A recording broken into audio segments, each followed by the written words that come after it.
ng Merry Christmas, maligayang Pasko. So, ito po yung ating pagkain ngayon. A1C. Ayan.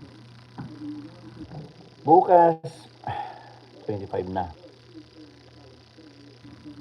Tapos next week, New Year na.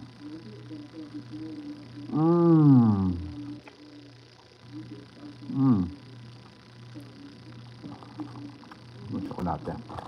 Ang gusto pa, pinagkukuha ko na lang sa bahay ko eh.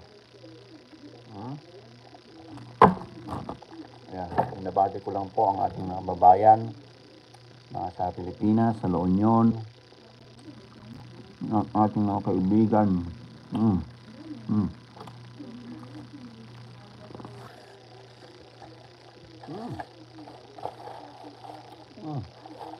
Tamis. Ang dami oh. Yung binili ko lang kanina is yung sashimi. Tapos non-alcoholic. Nabilip.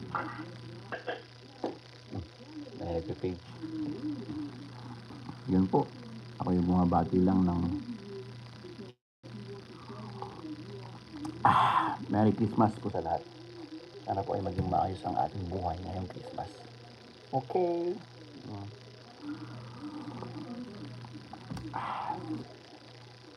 Merry Christmas to you.